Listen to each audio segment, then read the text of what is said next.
찬송가 420장 함께 찬송합니다. 찬송가 420장입니다.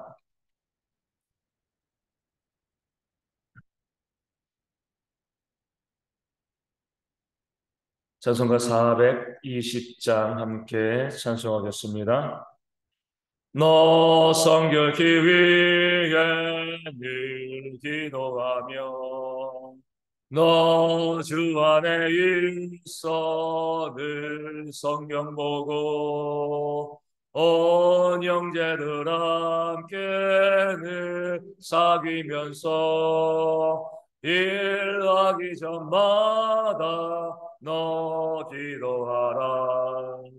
너 성결케 위해 내 머리 숙여 저 은밀히 계신 내 주께 빌라. 주 사귀어 살면 주 닮으리니 널 보는 이마다 주 생각하리.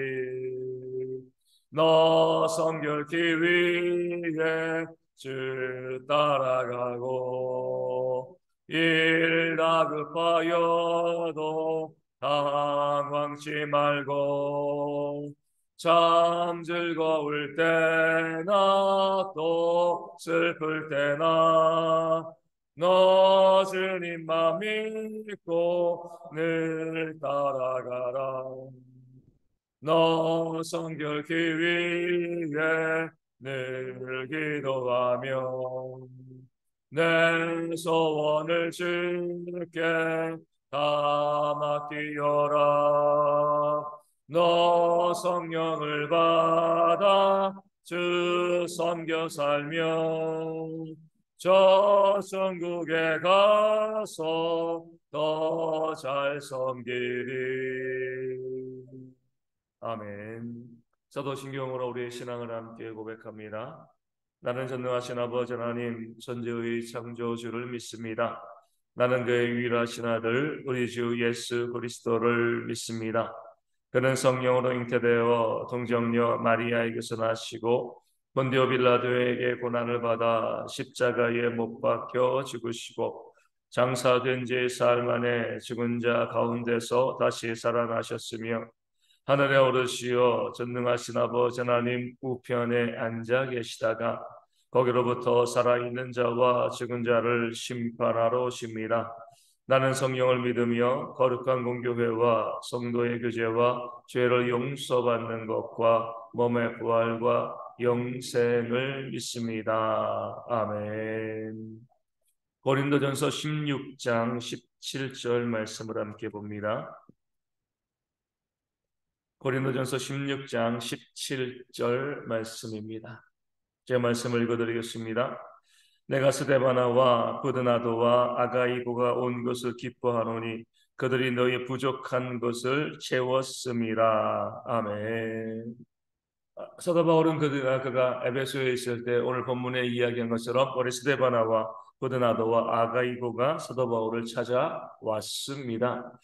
스데바나는 우리가 15절에서 말씀한 것처럼 이 아가야 지방의 첫 열매, 이 바울이 그 고린도 지역에 가서 복음을 증거했을 때 가장 처음 믿은 그런 믿음의 동역자였고요. 또 성도를 섬기는 구제하고 헌신하는 그들을 힘쓰는 그런 하나님의 일꾼이었습니다.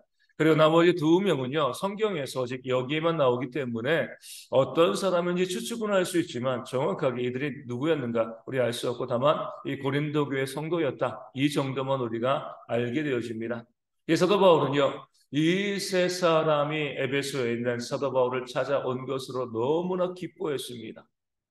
좋은 친구들이 또 믿음의 동역자들이 와서 그냥 기뻐한 것이 아니라 오늘 말씀 가운데 나와 있는 것처럼 그들이 특별한 목적을 가지고 와서 사도 바울을 기쁘게 하였기 때문에 이들과의 만남을 기뻐하고 또 감사하고 있는 거죠. 이들의 목적은 무엇이죠? 오늘 말씀 뭐라고 나와 있습니까? 너희의 부족한 것을 채웠다, 이렇게 이야기하고 있습니다. 이 고린도 교회에 부족한 것이죠. 고린도 교회에 연약한 것입니다.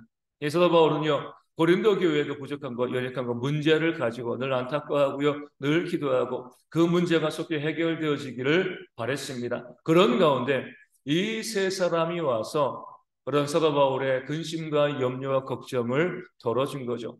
이 고린도 교회에 대해서 이 사도 바울이 하고 있던 그런 마음 아픈 것들, 마음 쓰는 것들을 이들이 와서요 고린도 교회 형편을 이야기하고 또 그 성도들의 편지를 전하고 또 사도 바울은 뭐한 거죠? 그런 모습 가지고 우리가 잘하려고 애쓰고 있습니다. 우리가 이 문제 가운데 벗어나기 위해서 정말 기도하고 또 열심히 노력하고 있습니다. 이런 말들로 사도 바울을 위로하고 격려한 겁니다.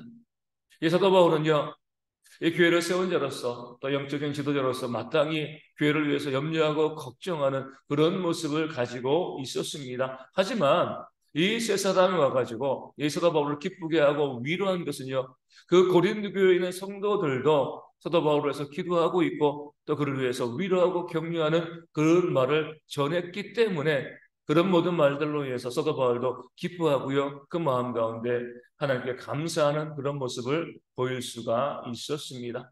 오늘 말씀은 우리 가운데 성경이 사랑하는 하나님께서 정말 이 성경을 통해서 가장 중요하다고 생각되어지는 그런 단어 중에 하나를 우리 가운데 보여주고 있습니다. 그것은 바로 서로라는 거죠. 성경은 우리 가운데 모든 것을 서로라고 이야기합니다. 사랑하되 어떻게 해요? 사랑도 서로 하는 것이 바로 진정한 사랑이 되어집니다. 우리가 믿음의 길을 걸어갈 때 그 십자가의 길을 걸어갑니다. 정말 나 혼자 그 믿음의 길을 걸어가는 그런 신앙의 삶이 우리 가운데 있는데 그럴 때 서로 위로하고 격려할 수 있는 그런 믿음의 동역자가 있으면 그 길이 얼마나 큰 힘이 되겠습니까? 그래서 우리가 교회에 나오는 거예요. 내 믿음으로 내가 구원받는 겁니다. 하지만 우리가 서로 모여가지고 우리 영생과 천국에 가는 그 길을 위로하고 격려할 때 그 길을 더욱더 힘있게 또 가볍게 걸어갈 수 있기 때문에 나와서 이 교회 생활하고요 서로 위로하고 격려하는 교제하는 그런 삶을 살아가게 되어지는 겁니다. 사랑도 서로 사랑이고요 섬김도 서로 섬김이 되어지는 겁니다. 예수님께서 그 제자들의 발을 씻겨주시고 뭐라고 말씀하신 거예요? 너희도 서로의 발을 씻겨주는 것이 옳으니라. 내가 너희의 발을 씻겨줬는데 이것만이 아니라 너희가 서로 한 사람이 일방적으로 다른 사람의 발을 씻겨주는 것이 아니라 너희가 서로의 발을 씻겨주며 섬기고 사랑하는 것이 마땅하다. 옳다 그렇게 주님께서 명령하시고 견고하였습니다. 누가 더 높냐라고 다투고 싸우는 것이 아니라 서로 섬기고요. 서로 사랑할 때에 복음이 더 힘있게 전파되어지는 것이 분명하기 때문에 그렇습니다. 오늘 본문을 통해서 사도 바울은요. 참된 교회는요. 목회자와 성도가 서로 위로하고 서로 격려하는 그런 공동체가 되어야 한다라고 말씀하고 있습니다. 우리 목회자가 일방적으로 교회를 섬기고 사랑하는 것 그 자체도 의미가 있지만 그렇게 해서는요 그 사역이 힘있게 또 교회가 바르게 세워질 수가 없습니다. 우리 부모가 자녀를 사랑할 때 어때요? 그 부모가 자녀를 사랑할 때 그 사랑은요 내리사랑이죠. 그 자녀가 잘하건 못하건 어떻게 보면 일방적으로 그 부모가 자녀를 사랑합니다. 뭐 자녀가 나이 먹어서도 마찬가지예요. 뭐 자녀가 어리기 때문에 그 자녀를 사랑하는 것이 아니라 우리 여기 어르신들 보면 자녀들이 대부분 40대, 50대, 또 심지어 60대까지 되잖아요. 그 자녀들이 그렇게 많아도 어때요? 내 자녀인 거예요. 내 자녀들이 나이 많아도 그 자녀를 위해서 부어주는 부모의 사랑은요, 한량이 없습니다. 그 자녀들이 어떻게 보답할 건가 이거 기대하지 않고요. 그냥 부모니까 그 자녀를 사랑하는 거죠. 그런데 자녀들이요. 그 부모의 사랑을 알고 그 은혜를 알고요. 부모에게 보답하기 위해서 애쓰고 수고하면 그 부모가 얼마나 기쁘겠습니까? 내리사랑이 맞지만 그 자녀들이 그 사랑을 알고 또 부모에게 보답하며 그 사랑이 서로 사랑이 되어지면은요 그 가정은 더욱더 행복하고 기쁜 가정이 되어질 수밖에 없습니다. 교회도 마찬가지예요. 목회자가 교회와 또 성도를 위해서 마땅히 모든 것을 쏟아붓고요 사랑하고 섬기는 것이 맞습니다. 그것을 통해서 교회가 또 믿음 가운데 세워질 수 있는 거죠. 하지만 오늘 본문에 나와 있는 것처럼 성도들도 또 목회자들을 위해서요 또 섬기고 사랑하고 위로하고 격려하는 그런 모습이 있어야 됩니다. 그럴 때 목회자들이 더욱더 힘을 내서 교회 사역을 잘 감당할 수 있게 되어지는 겁니다. 무엇으로 하나님의 일꾼들, 교회를 섬기는 그런 일꾼들을 우리가 위로하고 격려할 수 있겠습니까? 그 따뜻한 말이죠. 그렇죠? 위로와 격려가 담겨있는 그 따뜻한 말고 또 함께 그들을 위해서 기도해주는 그런 모습이 있을 때 그 교회를 이끌어가는 분들이요 더 힘을 얻어가지고 교회를 더 잘 섬기고 세워갈 수 있게 되어지는 줄로 믿습니다. 많은 교회들에서 보면은요 우리가 서로 사랑하고 또 서로 섬기기보다 어떻게 보면 또 비난하고 정죄하고요 또 뒤에서 또 욕하고 이런 일들이 교회 가운데 많이 벌어지고 있습니다. 그렇게 되어지면 어때요? 그렇게 돼서 교회 유익이 없습니다. 그렇게 헌신하는 자들이 일하는 자들이요 그런 모습 가지고요 더 수고하고 애쓸 수가 없는 거죠. 부족함이 있고 또 연약한 그런 모습들이 보인다 할지라도요 격려해주고요 함께 가기 위해서 위로해주는 그런 모습이 있어야지 하나님의 은혜 가운데 교회가 더욱더 든든히 세움받게 되어질 줄로 믿습니다. 우리 성도와 성도도 마찬가지예요. 함께 믿음의 동역자이기 때문에 서로 섬길 수 있어야 됩니다. 서로 사랑할 수 있어야 돼요. 우리 교회에서 보면 때때로 이 섬김과 사랑이 일방향이 되어지는 경우들이 있습니다.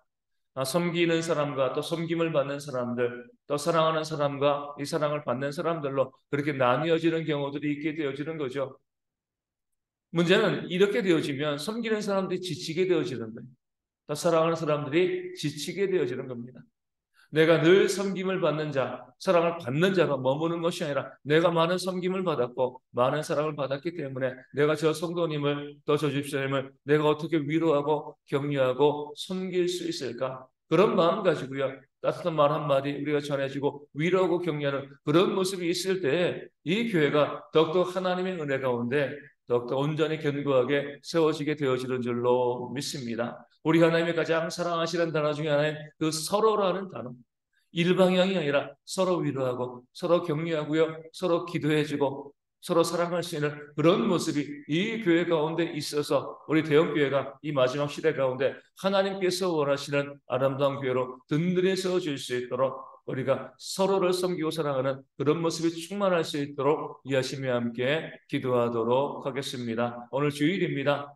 2월의 첫 주일인데 우리 모든 성도들이 우리 교회 가정에서 모여서 예배할 수 있도록 기도해 주시되 이제 우리 모든 성도들이 다 나와서 함께 예배할 수 있는 그런 환경들 되어질 수 있도록 또 그런 이 가정의 또 어려움과 문제들이 다 해결되어 줄 수 있도록 또 질병의 문제 가운데도 회복되어 줄 수 있도록 위하여 기도하여 주시고요. 오늘 예배를 섬기는 분들이 있습니다. 말씀을 증거하는 분, 또 기도하는 분, 또 헌금위원도 있고요. 안내하는 분들이 있고요.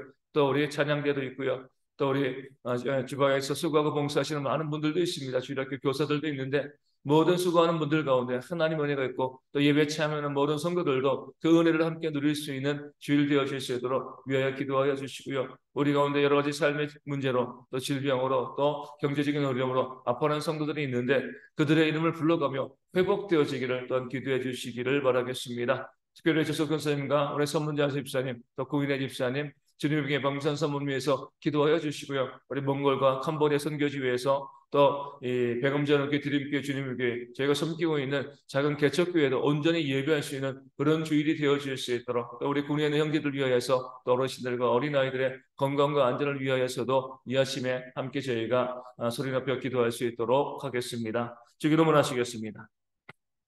하늘에 계신 우리 아버지, 아버지의 이름을 거룩하게 하시며 아버지의 나라가 오게 하시며 아버지의 뜻이 하늘에서 같이 땅에서도 이루어지게 하소서. 오늘 우리에게 일용할 양식을 주시고 우리가 우리에게 잘못한 사람을 용서하여 준 것 같이 우리 죄를 용서하여 주시고 우리를 시험에 빠지지 않게 하시고 악에서 구하소서. 나라와 권능과 영광이 영원히 아버지의 것입니다. 아멘. 기도하겠습니다.